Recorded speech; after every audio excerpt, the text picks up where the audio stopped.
has a right, and everyone's property, everyone's honor, everyone's position, is safeguarded, irrespective of whether he is Muslim or he is non-Muslim. If in the event that ever we get to rule Malaysia as a whole, which is very unlikely, okay, what is going to be is going to be a coalition government, right?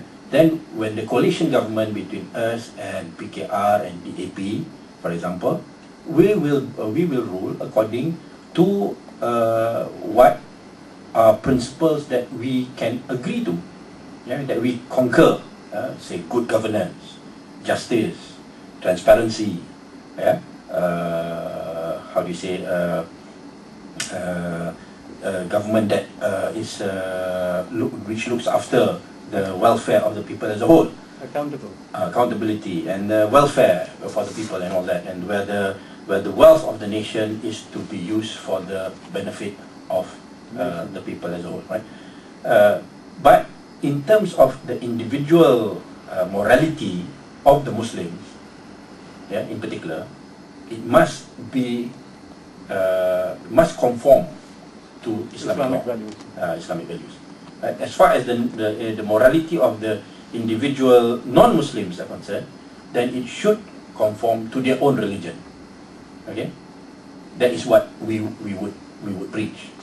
Okay, so as far as that is concerned, I do not see any problem, because as we all know, the Islamic state expanded over a very vast territory and over a very long period, and there were various different situations and conditions which it had to face, and that's why Islamic law allows for this ijtihad, or the coming up of new solutions based on new conditions and circumstances, right? So the Islamic jurists have always been allowed to undertake ijtihad in areas where there are no specific how do you say laws, which in the Quran or in the tradition of the Prophet. So to us, what we see today, in a modern society, has a lot in similarity with the question of Islamic teachings, in terms of good governance, in terms of social justice, and all that. I think Islam came in the time of the Prophet, even in Mecca, with the first few ayats or the first few verses of the Quran which came, it linked social justice to the question of faith, right? So this is what this is what we want, in understanding that good governance, social justice is something which is demanded by the religion. And it must. Nobody's putting in. Everyone's putting up their hands now. I want to understand. Just to continue, I don't see the problem going to be from the norm thing, but to be honest, the problems to me is going to be from what the Muslims who are not convinced with the whole idea of the Islamic law and everything. That's going to be much bigger problem compared to those who through time and argument and explanation. I'm convinced that most of the non-Muslims can be convinced. And can I just sort of I think all the questions now. I think, my personal view as a non-Muslim, non-Malay, I think that I'm quite comfortable with PAS. Whereas in the past, before March 8 last year, the concept was, or the perception that the non-Malays had, was that PAS was an extremist Muslim party and all the rest of it. But now, after being in power and seeing the performance of PAS, and particularly in Perak, I think it has been quite impressive to see the way PAS has evolved. I'm not too concerned about some members of the Central Committee being uncomfortable with the non-Malays, because I think in the normal sequence of events, you can expect that. Within 1 year, we don't expect miracles. I think we've got to give it another 5 years. I think 5 years down the road, 10 years down the road, I think we'll be talking a different language, because I think there will be understanding. I am more comfortable, to be honest, in working with PAS than with the Malay Muslims from UMNO, because I think the PAS Muslims are more principled, generally speaking, and obviously there are principled Muslims in UMNO as well. But I think overall, because of the problem that UMNO has with this new god they created, which is called money, there is a problem. I think there's conflict of interest, and I think a lot of the Muslims in UMNO have lost the track. And that is why I think that, you know, I wish that the Pakatan Rakyat government will actually happen. And that's my comment. Thank you. I think there was somebody else. Can you bring in? Yes. Can I come in? Yeah. I'm just trying to change the subject a bit. My name is Wun Sing Hee Wun Sing. Well, I know that I have a lot of interest in religion, even though I'm not religious. But you're not anti-religion.